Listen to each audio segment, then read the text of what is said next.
Hi hello ಎಲ್ಲರಿಗೂ ನಮಸ್ಕಾರ. ಇವತ್ತಿನ ವಿಡಿಯೋದಲ್ಲಿ ತುಂಬಾನೇ ಕ್ವಿಕ್ ಆಗಿ ಮಾಡ್ಕೊಳ್ಳುವಂಥ ಬಾಳೆಹಣ್ಣಿನ ಕೇಸರಿ ಬಾತಿನ ರೆಸಿಪಿನ ತೋರಿಸ್ಕೊಡ್ತಾ ಇದ್ದೀನಿ. ಇದು ಮಾಡ್ಕೊಳ್ಳೋದು ತುಂಬಾನೇ ಸುಲಭ. ಕಡಿಮೆ ಪದಾರ್ಥಗಳನ್ನ ಬಳಸ್ಕೊಂಡು ತುಂಬ ಬೇಗ ಕ್ವಿಕ್ ಆಗಿ ಮಾಡ್ಕೋಬೋದು. ಇನ್ನು ಯಾರೆಲ್ಲ ನನ್ನ ಚಾನಲ್ನ ಸಬ್ಸ್ಕ್ರೈಬ್ ಮಾಡ್ಕೊಳ್ದೆ ನೋಡ್ತಾ ಇದ್ದೀರಾ, ಪ್ಲೀಸ್ ಬೇಗ ಬೇಗ ಹೋಗಿ ಸಬ್ಸ್ಕ್ರೈಬ್ ಮಾಡ್ಕೊಳ್ಳಿ. ಹಾಗೆ ಪಕ್ಕದಲ್ಲಿರುವಂಥ ಬೆಲ್ ಬಟನ್ ಕೂಡ ಕ್ಲಿಕ್ ಮಾಡಿ. ಇನ್ನು ತಡ ಮಾಡೋದ್ಯಾಕೆ, ಬನ್ನಿ ವಿಡಿಯೋನ ಶುರು ಮಾಡೋಣ. ನಾನಿಲ್ಲಿ 2 ಬಾಳೆಹಣ್ಣನ್ನ ತಗೊಂಡಿದ್ದೀನಿ. ಇದು ಹಣ್ಣಾಗಿರುವಂಥ ಬಾಳೆಹಣ್ಣು. ನೀವು ಇನ್ನೂ ಜಾಸ್ತಿ ಕೂಡ ಹಣ್ಣಾಗಿರುವಂಥ ಬಾಳೆಹಣ್ಣನ್ನು ಕೂಡ ತಗೋಬೋದು. ಬಾಳೆಹಣ್ಣನ್ನ ತಗೊಂಡು ಇದನ್ನ ಸಿಪ್ಪೆ ಸುಲಿದು ಈ ರೀತಿ ಕಟ್ ಮಾಡಿಕೊಂಡು ಒಂದು ಬೌಲ್‌ಗೆ ಸೇರಿಸ್ಕೊತಾ ಇದ್ದೀನಿ. ಇದನ್ನ ಸೇರಿಸ್ಕೊಂಡು ನೀವು ಬೇಕಿದ್ರೆ ಮಿಕ್ಸಿ ಜಾರ್‌ನಲ್ಲಿ ಕೂಡ ಇದನ್ನ ಆನ್ ಆಫ್ ಮಾಡ್ತಾ ಪೇಸ್ಟ್ ಮಾಡ್ಕೋಬೋದು.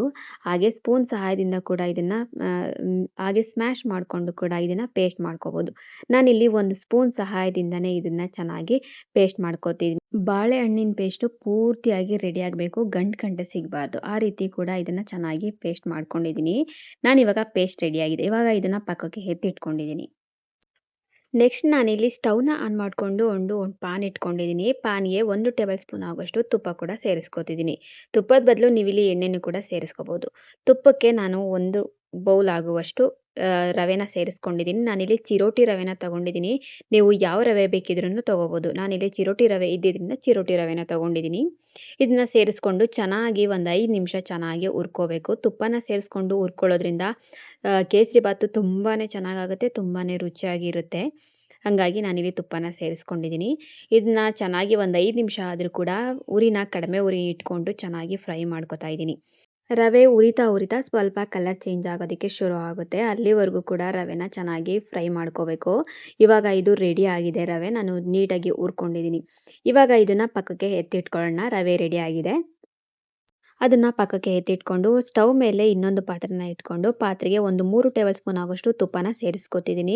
ತುಪ್ಪ ಸ್ವಲ್ಪ ಬಿಸಿ ಆದಮೇಲೆ ದ್ರಾಕ್ಷಿ ಗೋಡಂಬಿನ ಸೇರಿಸ್ಕೊಂಡು ಇದನ್ನ ಚೆನ್ನಾಗಿ ಒಂದು 2 ನಿಮಿಷ ಫ್ರೈ ಮಾಡ್ಕೋಬೇಕು. ನೀವು ಯಾವ ಡ್ರೈ ಫ್ರೂಟ್ಸ್ ಬೇಕಿದ್ರೂ ಸೇರಿಸ್ಕೋಬೋದು. ನಾನಿಲ್ಲಿ ದ್ರಾಕ್ಷಿ ಗೋಡಂಬಿನ ಸೇರಿಸ್ಕೊಂಡಿದ್ದೀನಿ. ಇದನ್ನ ಒಂದು 2 ನಿಮಿಷ ಕಡಿಮೆ ಊರಿನಲ್ಲಿ ಚೆನ್ನಾಗಿ ಫ್ರೈ ಮಾಡಿಕೊಂಡು ಎತ್ತಿಟ್ಕೊತಾ ಇದ್ದೀನಿ. ಈ ರೀತಿ ಫ್ರೈ ಮಾಡಿಕೊಂಡು ಎತ್ತಿಟ್ಕೊಂಡಿದ್ದೆಲ್ಲ ಆದಮೇಲೆ ನಾವು ಆವಾಗಲೇ ರೆಡಿ ಮಾಡಿ ಇಟ್ಕೊಂಡಿರುವಂಥ ಬಾಳೆಹಣ್ಣಿನ ಪೇಸ್ಟ್ ಏನಿದೆಯೋ ಅದನ್ನು ಸೇರಿಸ್ಕೊತಿದ್ದೀನಿ. ಬಾಳೆಹಣ್ಣಿನ ಪೇಸ್ಟ್ನ ತುಪ್ಪದ ಜೊತೆ ಸೇರಿಸ್ಕೊಂಡು ಒಂದು 5 ನಿಮಿಷ ಚೆನ್ನಾಗಿ ಕಡಿಮೆ ಊರಿನಲ್ಲಿ ಫ್ರೈ ಮಾಡ್ಕೋಬೇಕು. ಬಾಳೆಹಣ್ಣಲ್ಲಿರುವಂಥ ಹಸಿ ವಾಸನೆ ಸ್ವಲ್ಪ ಲೈಟಾಗಿ ಹೋಗೋವರೆಗೂ ಕೂಡ ಇದನ್ನು ಚೆನ್ನಾಗಿ ಹುರ್ಕೋಬೇಕು. ಈ ರೀತಿ ತುಪ್ಪದಲ್ಲಿ ಹುರ್ಕೊಂಡು ಬಾಳೆಹಣ್ಣನ್ನ ಹಲ್ವಾನ ಮಾಡ್ಕೊಳ್ಳೋದ್ರಿಂದ ಕೇಸರಿ ಬಾತ್ನ ಮಾಡ್ಕೊಳ್ಳೋದ್ರಿಂದ ತುಂಬಾನೇ ರುಚಿಯಾಗಿರುತ್ತೆ. ಬಾಳೆಹಣ್ಣನ್ನ ಈ ರೀತಿ ನೀಟಾಗಿ ಫ್ರೈ ಮಾಡ್ಕೊಂಡಿದ್ದೀನಿ. ನೀವು ನೋಡ್ತಾ ಇರ್ಬೋದು ಕಲರ್ ಕೂಡ ಚೇಂಜ್ ಆಗಿದೆ. ನಾನು ಇವಾಗ ಇದಕ್ಕೆ 1 ಕಪ್ ಅಳತೆ ಆಗುವಷ್ಟು ರವೆ ತಗೊಂಡಿರೋದ್ರಿಂದ 2 ಕಪ್ ಆಗುವಷ್ಟು ನೀರನ್ನ ಸೇರಿಸ್ಕೊತಿದ್ದೀನಿ. ರವೆನ ಯಾವ ರೀತಿ ತಗೊಂಡಿರ್ತೀರಾ ನೋಡಿಕೊಂಡು ನೀರನ್ನ ಸೇರಿಸ್ಕೊಳ್ಳಿ. ನಾನಿಲ್ಲಿ ನೀರನ್ನ ಸೇರಿಸ್ಕೊಂಡು ಚೆನ್ನಾಗಿ ಈ ರೀತಿ ಮಿಕ್ಸ್ ಮಾಡ್ಕೊತಿದ್ದೀನಿ. ಈ ರೀತಿ ಚೆನ್ನಾಗಿ ಮಿಕ್ಸ್ ಮಾಡ್ಕೊತಾ ಇದಕ್ಕೆ 1/4 ಟೇಬಲ್ ಸ್ಪೂನ್ ಆಗುವಷ್ಟು ಅರಿಶಿನ ಪುಡಿನೂ ಕೂಡ ಸೇರಿಸ್ಕೊತಾ ಇದ್ದೀನಿ. ನಾನಿಲ್ಲಿ ಯಾವುದೇ ರೀತಿಯಾದಂಥ ಕಲರ್ನ ಯೂಸ್ ಮಾಡ್ತಿಲ್ಲ. ಯಾವುದೇ ರೀತಿ ಕೆಮಿಕಲ್ ಕಲರ್ನ ಯೂಸ್ ಮಾಡ್ತಾ ಇಲ್ಲ. ನಾನಿಲ್ಲಿ ಅರಿಶಿನ ಪುಡಿನ ಸೇರಿಸ್ಕೊತಿದ್ದೀನಿ.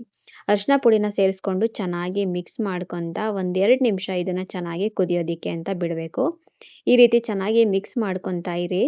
ಕೈ ಬಿಡೋದಕ್ಕೆ ಹೋಗಬೇಡಿ. ಈ ರೀತಿ ಚೆನ್ನಾಗಿ ಮಿಕ್ಸ್ ಮಾಡ್ಕೊಳ್ತಾ ಕೈ ಬಿಡದೆ ತಿರುಗಿಸ್ಕೊಳ್ತಿದ್ರೆ ಇದು ತಳ ಹಿಡಿಯೋದಿಲ್ಲ.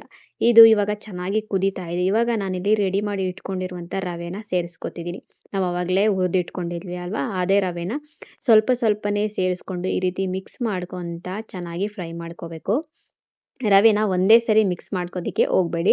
ಒಂದೇ ಸರಿ ಮಿಕ್ಸ್ ಮಾಡಿಕೊಂಡ್ರೆ ಗಂಟಾಗುವಂಥ ಚಾನ್ಸಸ್ ಇರುತ್ತೆ. ಹಾಗಾಗಿ ಸ್ವಲ್ಪನೇ ರವೆನ ಸೇರಿಸ್ಕೊಂಡು ಚೆನ್ನಾಗಿ ಈ ರೀತಿ ಮಿಕ್ಸ್ ಮಾಡ್ಕೊಳ್ತಾ ಇದ್ದೀನಿ. ಈ ರೀತಿ ಚೆನ್ನಾಗಿ ಮಿಕ್ಸ್ ಮಾಡಿಕೊಂಡ್ರೆ ಒಂದು ಅದಕ್ಕೆ ರವೆ ಬಂದಿರುತ್ತೆ. ಇವಾಗ ಇದನ್ನ ಒಂದು ಪ್ಲೇಟ್‌ನ ಮುಚ್ಚಿ ಒಂದು 5 ನಿಮಿಷ ಚೆನ್ನಾಗಿ ಕಡಿಮೆ ಉರಿನ ಇಟ್ಟು ಬೇಯೋದಕ್ಕೆ ಅಂತ ಬಿಡಬೇಕು. ಈ ರೀತಿ ಬೇಯಿಸ್ಕೊಳ್ಳೋದ್ರಿಂದ ಇದರಲ್ಲಿರುವಂಥ ನೀರಿನಂಶ ಪೂರ್ತಿಯಾಗಿ ಇಂಬ್ರುಕೊಳ್ಳುತ್ತೆ. ಅಲ್ಲಿವರೆಗೂ ಕೂಡ ಇದನ್ನು ಚೆನ್ನಾಗಿ ಬೇಯಿಸ್ಕೋಬೇಕು. ನಾನು ಒಂದು 5 ನಿಮಿಷ ಮುಚ್ಚಿಟ್ಟು ಬೇಯಿಸ್ಕೊಂಡಾದ್ಮೇಲೆ ತೆಗೆದು ನೋಡ್ತಿದ್ದೀನಿ. ನೀವು ನೋಡ್ತಾ ಇರ್ಬೋದು ಎಷ್ಟು ಚೆನ್ನಾಗಿ ಕಲರ್‌ಫುಲ್ಲಾಗಿ ಕಾಣಿಸ್ತಾ ಇದೆ ಅಂತ. ನಾನಿಲ್ಲಿ ಯಾವುದೇ ರೀತಿ ಕಲರ್‌ನ ಯೂಸ್ ಮಾಡ್ತಿಲ್ಲ. ನೀವು ನೋಡಿದ್ರಿ ಅಲ್ವಾ?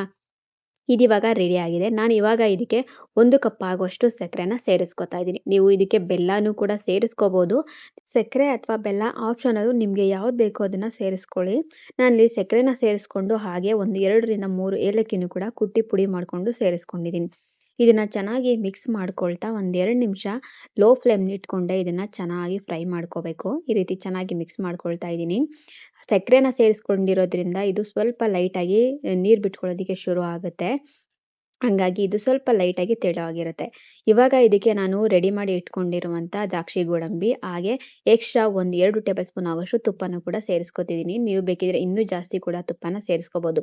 ನಿಮಗೆ ಜಾಸ್ತಿ ತುಪ್ಪ ತಿಂತೀನಿ ಅನ್ನೋ ಹಾಗಿದ್ರೆ ಜಾಸ್ತಿ ತುಪ್ಪನೇ ಸೇರಿಸ್ಕೊಳ್ಳಿ, ತೊಂದರೆ ಏನೂ ಇಲ್ಲ. ತುಪ್ಪನ ಈ ರೀತಿ ಸೇರಿಸ್ಕೊಂಡು ಮಿಕ್ಸ್ ಮಾಡಿ ಒಂದು ಪ್ಲೇಟ್ ಮುಚ್ಚಿ ಒಂದು 5 ನಿಮಿಷ ಹಾಗೆ ಬಿಡ್ತಾ ಇದ್ದೀನಿ. ಒಂದು 5 ನಿಮಿಷ ಹಾಗೆ ಇಟ್ಟು ಆಮೇಲೆ ಸರ್ವ್ ಮಾಡ್ಕೊಳ್ಳೋದ್ರಿಂದ ಬಾಳೆಹಣ್ಣಿನ ಕೇಸರಿ ಬಾತಿನ ರುಚಿ ತುಂಬಾನೇ ಚೆನ್ನಾಗಿರುತ್ತೆ. ಈ ರೀತಿ ರೆಡಿ ಮಾಡಿಕೊಂಡು ನಾನು ಬಾಳೆಹಣ್ಣಿನ ಕೇಸರಿ ಬಾತ್ನ ಸರ್ವ್ ಮಾಡ್ಕೋತಿದ್ದೀನಿ. ಸಡನ್ ಆಗಿ ಏನಾದರೂ ಸ್ವೀಟ್ ತಿನ್ನಿಸ್ಬೇಕು ಅಂತ ಅನ್ಸಿದ್ರೆ ಸಡನ್ ಕ್ರೇವಿಂಗ್ಸ್ಗೆಲ್ಲ ಈ ರೀತಿ ಒಂದು ಸಿಂಪಲ್ ಆಗಿ ಬಾಳೆಹಣ್ಣಿನ ಕೇಸರಿ ಬಾತ್ನ ಮಾಡ್ಕೋಬೋದು. ತುಂಬಾನೇ ರುಚಿಯಾಗಿರುತ್ತೆ, ತುಂಬ ಟೇಸ್ಟಿಯಾಗಿ ಕೂಡ ಇರುತ್ತೆ. ಸೊ ನೀವು ಕೂಡ ನೋಡಿದ್ರಿ ಅಲ್ವಾ, ವಿಡಿಯೋ ನಿಮಗೆ ಇಷ್ಟ ಆಗಿದ್ರೆ ಪ್ಲೀಸ್ ಒಂದೇ ಒಂದು ಲೈಕ್ ಮಾಡಿ, ಶೇರ್ ಮಾಡಿ, ಹಾಗೆ ಕಮೆಂಟ್ ಕೂಡ ಮಾಡಿ. ವಿಡಿಯೋನ ಪೂರ್ತಿಯಾಗಿ ನೋಡಿದ್ದೀರಾ ಅಂತ ಭಾವಿಸ್ತೀನಿ. ವಿಡಿಯೋ ನಿಮಗೆ ಇಷ್ಟ ಆಗಿದ್ರೆ ನಿಮ್ಮ ಫ್ಯಾಮಿಲಿ ಫ್ರೆಂಡ್ಸ್ಗೂ ಕೂಡ ಶೇರ್ ಮಾಡಿ. ಹಾಗೆ ಮತ್ತೆ ಸಿಗ್ತೀನಿ ಮತ್ತೆ ಇನ್ನೊಂದು ಬ್ಯೂಟಿಫುಲ್ ವಿಡಿಯೋ ಜೊತೆಗೆ. ಅಲ್ಲಿವರೆಗೂ ಕಾಯ್ತಾ ಇರಿ. Love you all. Take care. Bye bye.